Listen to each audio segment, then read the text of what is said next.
what we've known has been going on in terms of getting my events cancelled, we now prove that it's going on because of a freedom of information request I put in to Norwich Police Force, or Norfolk Police Force to give it its official title.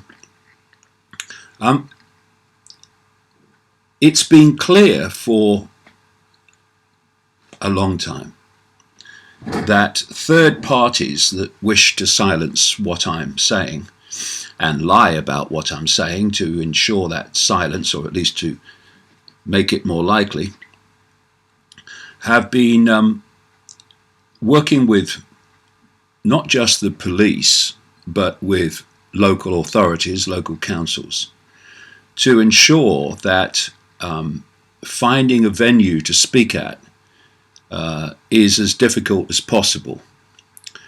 They don't care that the venues are sold out and that all those people who've made plans and who have a free choice to hear what they want to hear will just get told it's not on anymore. But they couldn't care less about that. They couldn't care less about anything. And you can understand that with these third-party groups and third-party people, because they have an agenda to silence me. They have an agenda, some of them, the main ones, an agenda on behalf of a foreign power, Israel. So from that point of view, you can understand why they're doing it. Well, you can't understand the morals behind what they're doing, because they claimed to stand for freedom and stand for against hate and all that stuff when they just spew it. But it's quite another thing for the police, who's supposed to represent the protection of freedom, freedom of speech, freedom of assembly, and local councils, who are supposed to be representatives of the people and that freedom of speech and that freedom of assembly, are fundamental, crucial players in destroying both. And what has happened in this recent period of talks, got a lot more coming up in the second half of the year,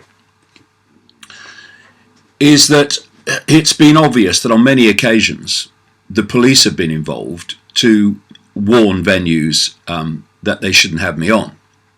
And I'm speaking those words, what I've just said, in what is allegedly a free country.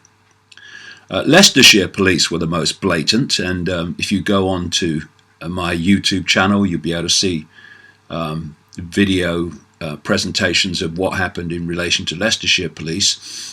And also, even more recently, one that I did on the way that the police work with front groups for Israel to achieve this same end.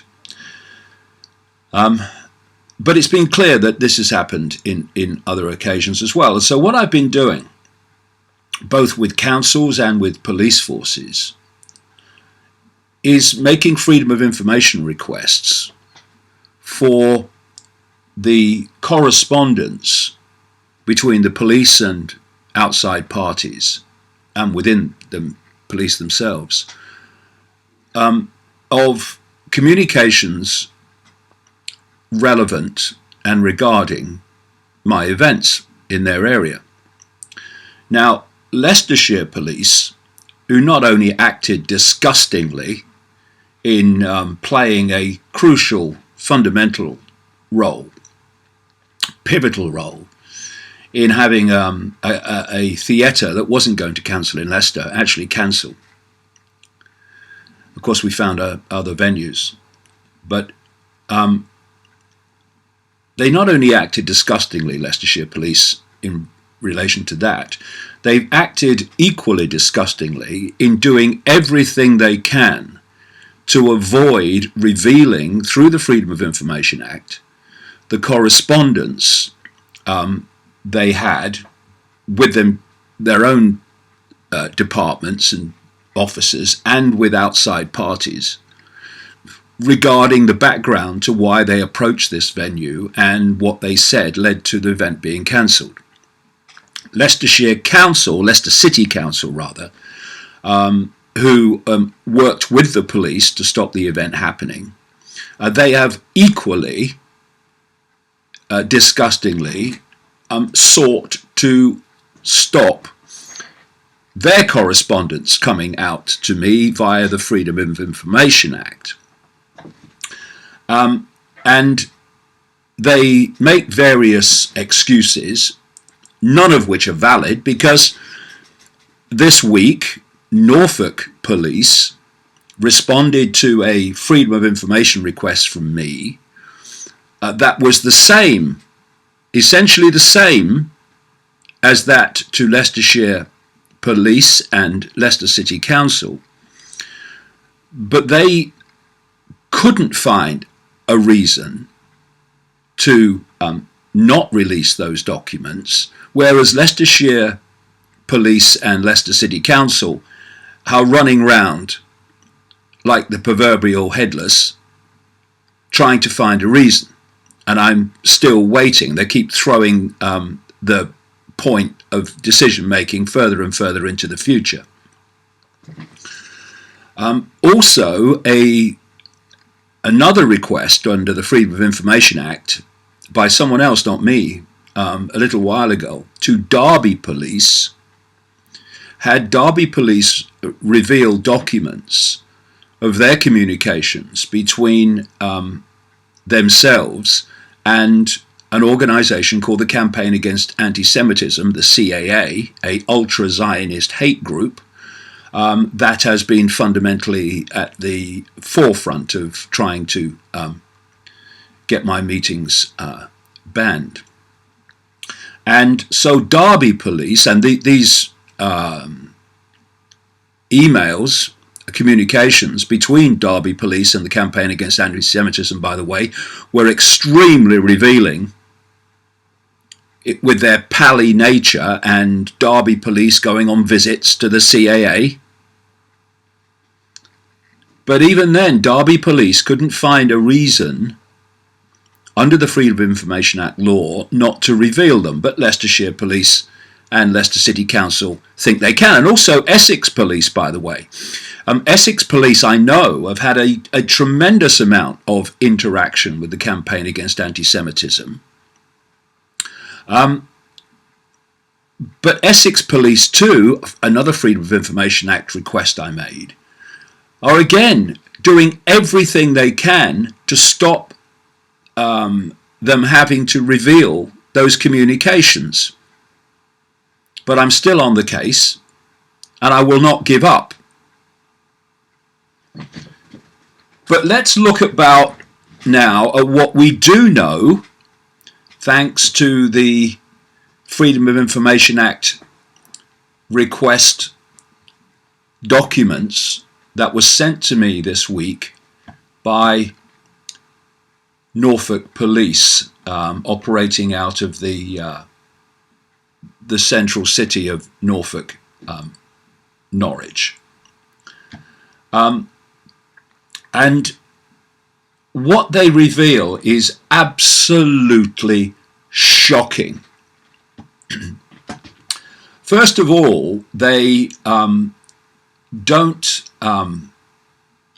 reveal who the third party or parties are that communicated with them and they interacted with. They say that to name these parties is exempt under the Freedom of Information Act, under what they call sections 31 and 40. And if you go to davidicke.com, where you can read all these emails, you'll see again and again, instead of putting a name in, they say exempt sections 31 and 40. But what has clearly happened is they've been approached by a third party or parties, and they have responded to them in, can't be said anything less than collaboration, to get my event cancelled. I was due to speak at a theatre in Norwich a few weeks ago now, and the local council cancelled that because they controlled the theatre, because they were approached by these very same people.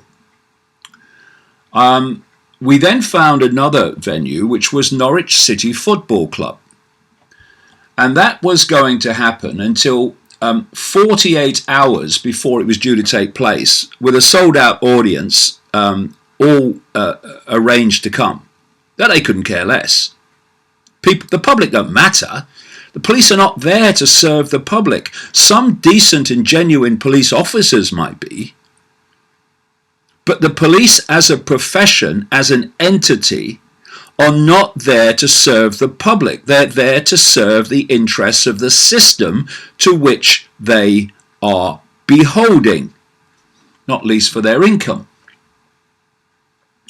So anyway, what happened with these emails is that some exempt Section 40 people communicated with the Norfolk police, and the email is said, the whole email is said to be exempt from revealing who sent it and what they said under Section 31 and 40 of the Freedom of Information Act. Anyway, the reply was from the police, someone called C.I. Lynn Cross, was "Good morning, absolutely nothing," which is obviously a reply to the question, do you know anything about where David Icke's speaking? Because this is the background. What we've had to do, thanks to these people in this free country, which they are destroying, is keep from everyone, including the audience, the venue. We tell them where it is in terms of the city, but not exactly where it is in terms of the venue itself, to give these people as little time as possible to pressurize and intimidate people. And of course, you know, these councils and police, you know, these days they've got backbones of frickin' jelly in terms of, oh, it's politically correct. Just pathetic. Anyway, we keep from everyone where it is exactly until 24 hours before. But the campaign against anti-Semitism started to see that we were talking at many football grounds in this latest group of talks in the spring. And they tried to get the one at Bristol City Football Club stopped. And, you know, I've seen the correspondence for that. It's from a guy called Stephen Silverman of the campaign against anti-Semitism, who calls himself an enforcement officer. Sad man, but there you go. This is a man and a dog organisation, by the way, that's headed up by a guy called Gideon Falter, who is so anti-racist that he serves on the board of the Jewish National Fund in Britain, which is one of the most racist and apartheid organisations you can imagine, which gathers money from donations around the world and buys up land in Israel. At last count, it owned 13% of the land of Israel. And here's the point: only Jewish people can live on that land, and not Arab or Palestinian people.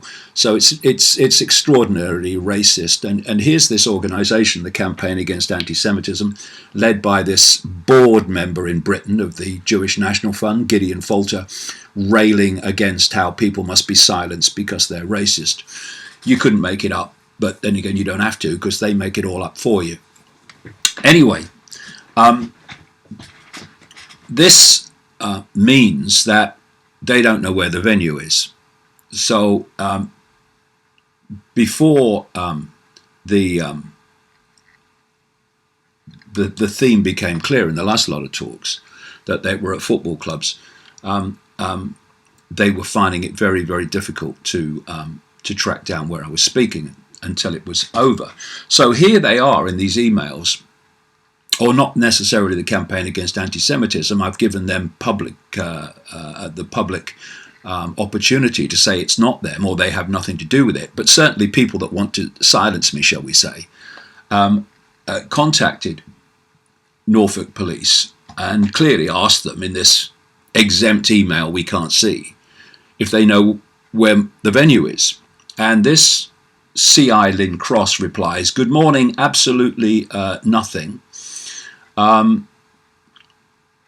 Anything, have you heard anything? I know several have been cancelled around the country when venues have realised who he is, but nothing so far either way."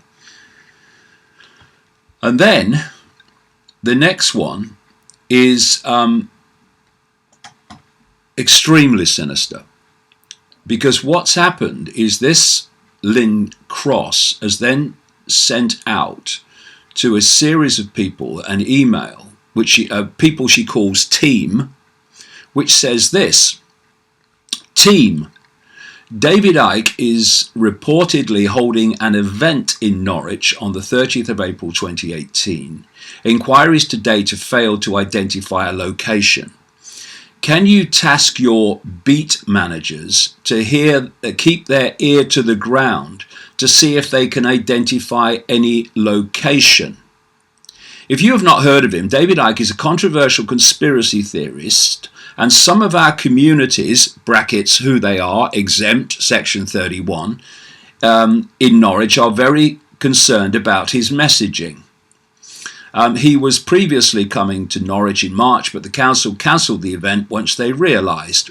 Well, they didn't, because the venue took the booking, and it was accepted for a while. It was when the council were approached to say, "Oh, you can't have this man on," that they cancelled, because they've got no backbone. And it says here, see EDP for any more info, and then what follows, exempt section 31. So here we have a police force actively trying to locate where I'm speaking when I have broken no law. I've never even been questioned by the police about anything, not least what I'm saying or what I'm doing. Actively asking beat managers, in other words, policemen walking the streets where they do, and policemen in cars, to seek out where I'm speaking, because some other party has contacted them and said, basically, can you find out where he's speaking? Do you know? Then we have another email from a third party, exempt section 40, to Lynn Cross, another lady called Julie Innes at the police, saying, "Dear both, so frustrating because it is still advertised as sold out." Who said that? Well, it's exempt section 31 and exempt section 40. And then this CI Lynn Cross says to exempt section 40, "We are actively trying to identify a location, so if anything changes, I will be in touch." Then we have another series of emails, which are all exempt sections 40 and 31. And then we have this Lynn Cross saying to exempt section 40, "Perfect, thank you. I am also the airport commander," exempt section 40. "We must meet up sometime." Oh, you might meet up, yeah. Meet up with Derby Police, maybe. Anyway, it goes on. Another email from exempt sections 40. And this Lynn Cross replies, "Spookily, I have already asked our events planning to make some inquiries. We will see what they come back with." So here you have a police force working with some third party to locate where I'm speaking, with a view to having it cancelled. And then we have this CI Lynn Cross to some people, including exempt section 40, saying, "Dear all, I've been in contact with the club," this is now Norwich City Football Club, they found out where it was in the end, "and made them aware of the community concerns. After taking advice internally, they have taken the decision to cancel." And that was the decision made 48 hours before it was due to take place. Within half an hour of that cancellation, we found another venue in Norwich, which was managed by someone who actually cares about freedom of speech. And it went ahead, much to, of course, their despair. Those people, including the police, who were trying to stop and worked hard to get it stopped. Then we have, in reply to that email, that it has been cancelled, from exempt section 40 and exempt section 31, "Brilliant partnership, working at its best. Well done, everyone." And then another one from Chief Superintendent David Marshall to a J. Inns, Julie Inns, I take that to be, and this Lynn Cross, and to exempt section 40. This is from Chief Superintendent David Marshall and his email to them after all this, and it was cancelled. "Lynn team, well done." This is the world we now live in, where the police work with third parties, and they have certainly worked with, they won't name who it is here, but they have certainly worked with the British police with the campaign against anti-Semitism, which is an organisation promoting the interests of a foreign power, Israel. Who has an interest, the greatest interest, in the behaviour and actions of Israel not being exposed? Israel. And ironically, on this tour, I was hardly mentioning Israel. But that doesn't matter, because there are many other things I'm saying that don't relate directly to Israel that these people also don't want people to hear. It's shocking beyond belief when you see how far we have gone down this road to Orwell's world. And we should not be naive in believing that the police as an entity are there to serve the public and the public interest. They're there to serve the interests of the system that owns them. That's not to say, as I mentioned earlier, that there are not genuine, decent police officers who are trying to do the right thing by the public. But I'm talking about the police as an entity. And as an entity, it is an arm and a weapon of the state. Not even the state, but the agenda of those that control the state.